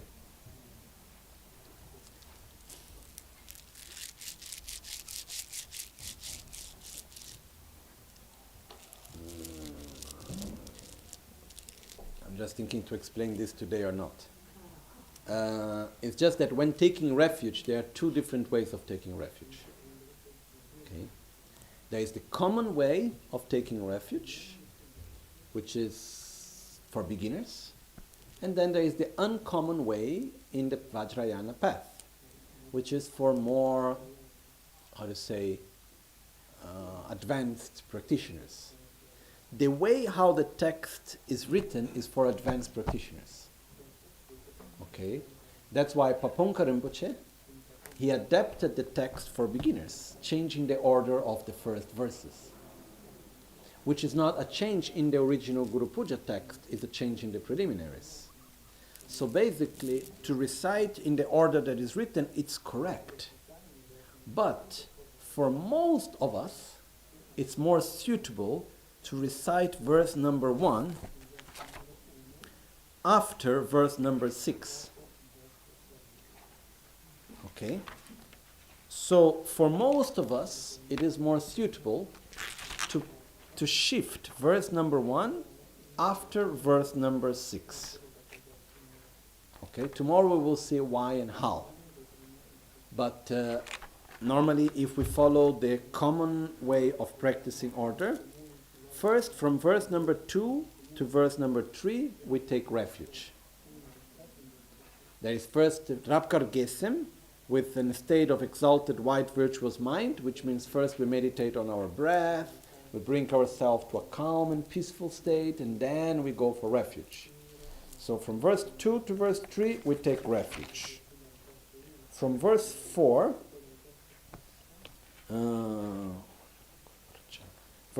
we generate bodhicitta. Okay? Verse 5, then it's together with bodhicitta, but it's when we generate the correct motivation. Okay? And verse 6 is the actual generation of the motivation. Why am I doing this practice of Guru Yoga? Here we say, because I want to reach enlightenment for the benefit of all sentient beings. After we have done that, then we go to verse number 1, which is generating ourselves as the deity and purifying the environment. Then after that we have the purification of the offerings from verse 7 to verse 8. And then we have visualizing the merit field, which goes from verse 9 up to verse 15. Okay? And actually in this version that we have printed, we took all the titles from the commentary of the Guru Puja.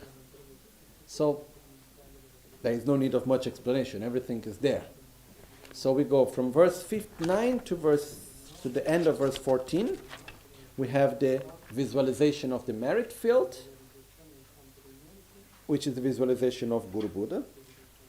Then we have verse 15, 16 and 17, which is invoking the wisdom beings and making the wisdom beings to be inseparable with the commitment being, which is our own visualization. Okay. Then we start the 7 limb prayers in verse 18. And as we can see, we go with prostrations until from 18 to 22. Then we have offerings that goes from 23 until 37. Then we have the rest of the 7 limb prayers, which is admitting one's own faults and negativities, so-called confession, verse 38. And then after that we have rejoicing, verse 39, requesting to Guru Buddha to turn the wheel of Dharma, verse 40, requesting Guru Buddha to remain with us until the end of samsara, verse 41, dedication of our merits, verse 42. Okay? With this we complete the 7 limb prayers. And then we have the part which is called request. So after this we have the part which is called request, which we will go through it. Each one of these parts, what's the meaning, how to do, what visualization, we will go through all of that, okay? Just to see the blocks. Then we have the part which is called request, which is the moment in which we request the blessings. We create a deeper connection with Guru Buddha. And the part of requests goes from verse 43 up to verse end of verse 54. Okay? The conclusion of the request is after Kyoni Lama, when we receive all the blessings, and this is the part where Guru Buddha absorbs into us, and we meditate on so-called absolute Guru Yoga. Then after that,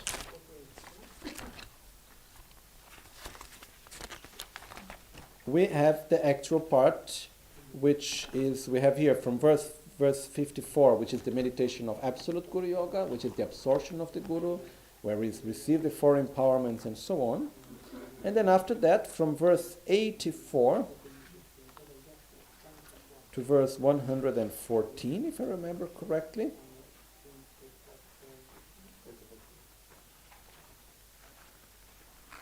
Yeah, from verse 84 we start reviewing the stages of the path. And then we go on until verse 114. Then 115 is the dissolution of the merit field. And then from verse 116 to 17 we have the dedication. And from 118 to 122 is the verses of auspiciousness. Okay? So making it simple, how is the Guru Puja structured? We generate the correct motivation by first generating love towards ourselves, love towards others, taking refuge in bodhicitta. We recognize our own potential to enlightenment by bringing the result into the path as visualizing ourselves as the Buddha, Yidam. We prepare the offerings by purifying the place and making the offerings. Then after that, we invite Guru Buddha to come in front of us. So we visualize our own Guru, inseparable of all Buddhas. And to our own Guru, inseparable of all Buddhas, we make offerings, we make prostrations, we pay respect, we make offerings, we openly admit all our mistakes, we rejoice of all the virtuous actions, we request to be always guided through the Dharma, we request Guru Buddha to remain with us, we dedicate our merits, and then after that we request the blessings. And by the end, after requesting the blessings, we visualize that we receive the blessings from Guru Buddha. And then Guru Buddha comes and becomes inseparable with us. And after that, we train ourselves on each and every step on the path to enlightenment. And then after we absorb the merit field, which is Guru Buddha absorbs into us, and we make our final dedications. Okay? Now, if you take the Guru Yoga of Lama Tsongkhapa, Albagnano, how different it is? Not much. First you generate the motivation, refuge, bodhicitta. Then you generate the merit field with Lama Tsongkhapa from Tushita with the 2 disciples. Then you do the 7 limb prayers. Then after do with Miktsema, you make the request of the prayers. Then with Yönten Shigurma, you meditate on the gradual path to enlightenment. Okay, it's the same thing. Normally, when we do the so-called preliminaries, Namo Guru Bye, Sangye Chodon Soge Chonamla, Sinchen Tamchen, and so on, and then after we do Om Namo Bhagavate, we purify the offerings. First Tamche Duni Sashida, we purify the place. Om Namo Bhagavate, we purify the offerings. Then Malu Semchen, we invite Guru Buddha. Gosum Gupego and Gyältsen, we do the 7 limb prayers. Then after that, we make the request of the blessings. It's the same. Okay? So the process of the Guru Puja is actually very simple. There is not so much complexity in it. It's not a practice that has many different parts and it's very complicated. It's truly simple. But with its simplicity, it connects us to the essence which is fundamentally important for our path. Okay? So someone may say, oh, but the Guru Puja is the preliminaries, so why it is so important? It's just preliminary.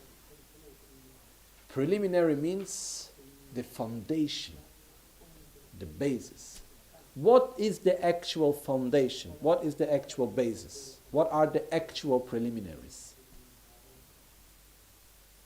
No? In the Lamaring teaching it says, Shenyen Chitartensus, which means first how to rely correctly upon the Guru. Once you have relied correctly upon the Guru, how to follow the path that is shown. But the basis is rely correctly upon the Guru.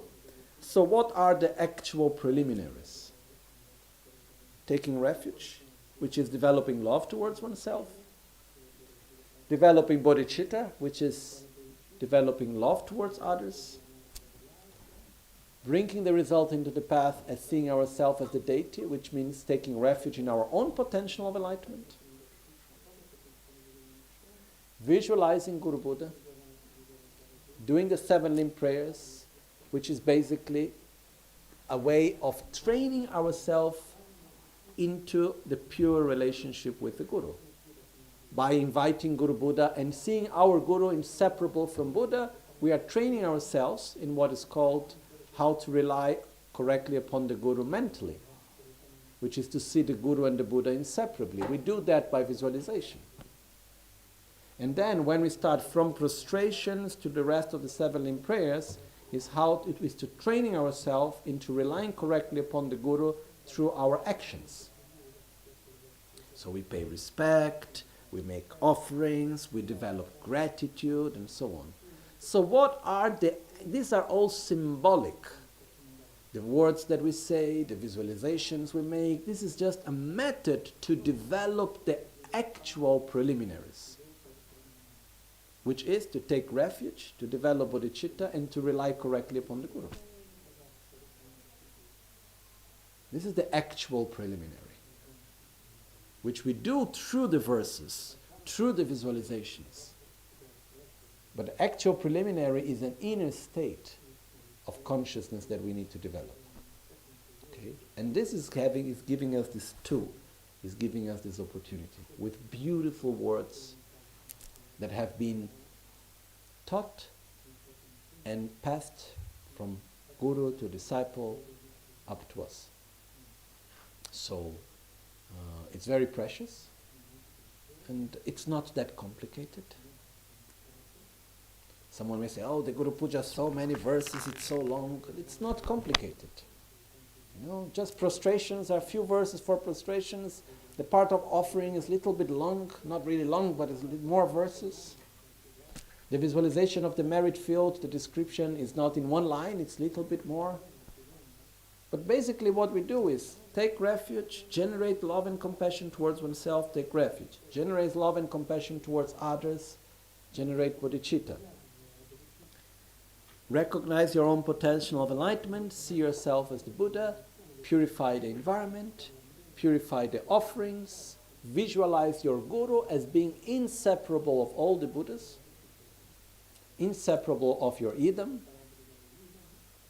Make the Guru, the visualization, inseparable of the wisdom beings itself. Then make the 7 limbs, prostrations, offerings, and so on. Once you complete the 7 limbs, request the blessings. Then meditate as being inseparable of Guru Buddha, and meditate on the gradual path to enlightenment. Familiarize yourself with every step on the path to enlightenment. Finally, make the absorption, and make the dedications and verses of auspiciousness. That's what the Guru Puja is about. And someone may ask me, excuse me, and what about the Tsok offering? And what about the 21 taras? And what about the protector pujas and the long life prayers? That's all extras. Okay? That's parts that we can do, and it's very good to do, which will help us to accumulate merit, to purify our negativities, to fulfill this function of creating this deep connection. The actual practice of the Guru Yoga, of the Guru Puja, it doesn't take necessarily into consideration these are the practice. These are appendix. They are extra things that we do.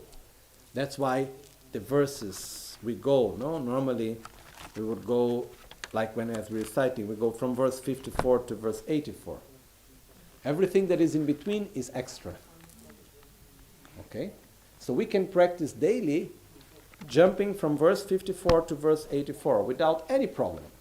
We don't need to feel guilty, oh, I am jumping something that I'm not doing it complete. Okay? Then, if we have time, if we have space in our mind, and we want to do the Tsok offering, it's in Tibetan it's called Punsum Tsok Peyenla, which means it's a branch of excellency. It makes it better. Okay? So, then we can inside of it make the Tsok offering, and it's very, very important practice, the Tsok offering, and then inside we have the 21 taras, and we can add many other practices inside. We can add our own sadhanas. Preliminary practice, why not add it before we doing Guru Puja? Because the Guru Puja itself, it's a preliminary practice. So there is no need of doing the normal preliminary practices before, because all the parts, all the steps that you have inside the preliminary practices are inside the Guru Puja. For example, normally we do Namo Guru Bye, Namo Buddhaya, Sangye Chodam, Sogye Chodam La, Simchen, Tamchen, and so on. All of this is inside the Guru Puja. The only difference is that in the Guru Puja, you have more, the verses are a little bit different, and they are more long. Normally we do the 7 limb prayers in the preliminaries, doing Gosum Gupe, Gone Chatselo, Moshan Yitru Chopa Malubul. Here we do Kangi Tuje, Dewa Chemboye, Gosum Goban Chigan Gejela, Lama Renchen Taboko, Dorje Jensha Pemo Chatselo, Rajan Gawa Kungi Yesheni, have many verses for Gosum Gupe, Gone Chatselo, prostration. Okay, but it's the same thing. Okay, so in essence there is no difference. Okay, that's why also yesterday I said that there are many versions of Guru Pujas. We are following one version of Guru Puja, which is the text was composed by Panchen and Chökyi Gyältsen, so called the Donyermema, which is inseparable bliss and emptiness. But there are many other versions of Guru Puja. Okay, the 6-session Guru Yoga is a version of Guru Puja. No, I made a direct question to my guru in Tibet, Rinpoche, Kachin Losang Rinpoche, when he gave me 2 commentaries, the commentary of Guru Puja and the commentary also of 6-session Guru Yoga. And I asked him, but isn't it the same? He said, yes. He said, in essence it's the same. The main difference is that in the 6-session Guru Yoga, it is structured in a way that you, at least by thoughts and words, you fulfill all the tantric commitments. There are some little extra thing, but truly speaking, there is nothing that is inside the 6-session Guru Yoga that is not in the Guru Puja. He said to me, the main thing is that the 6-session Guru Yoga is structured in a way that you can recite it 6 times. Otherwise, you need to do the whole Guru Puja 6 times. No? But it's the same thing. Or when we do the Gandela Gema, it's basically the same.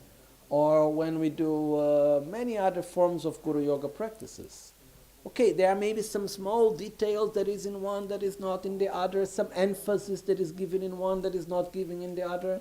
One practice may give emphasis to the aspect of requesting the blessings, the other give emphasis to the 7 limb prayers, or whatever.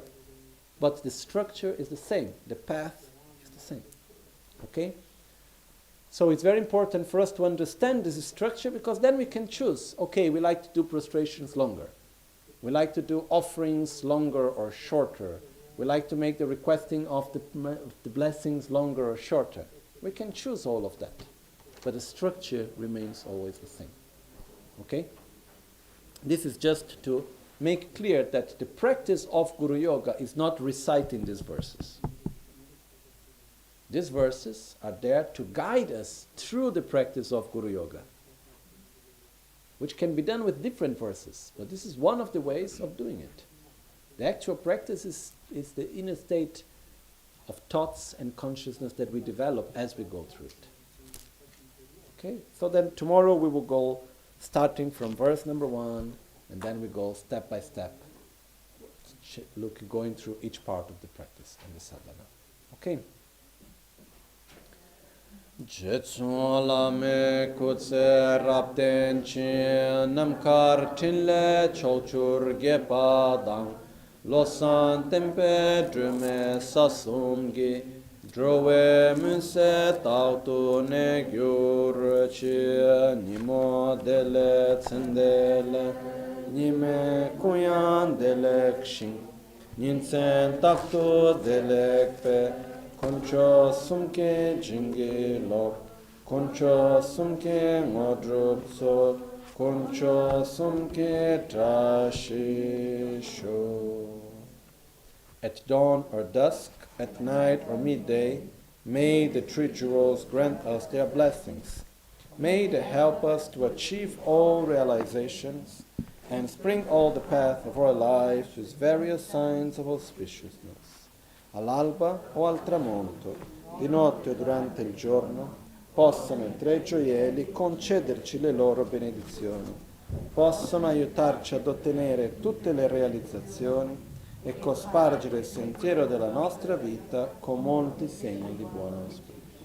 Oma Hon, Temba Lame Sangye Rinpoche, Kyoba Lame Tamcho Rinpoche, Drenpa Lame Gendo Rinpoche, Kyamme Kuncho Sumla Chopa, Lojo Sampo Pagyo Trashi Pa, Tuche Tempe Ting, Pegye Drolo Zambe Zebra, Pande Lame Shela Chopa, Kanshi Drenpa Tsamge Chinange, Parche Kunsele Shi Tinglenam, Solze Gyältsen Shubden Ringa Tseten Sun Kordan Chela Chöpab, Kenam Chökyi Sowa Tabe Tu Daso Kantu Nebe Sajo Ter, Neda, Ulpon, Tabsu, Shiwadan, Chodan Trashi, Pelwar Zedu. Buon appetito. Grazie a tutti.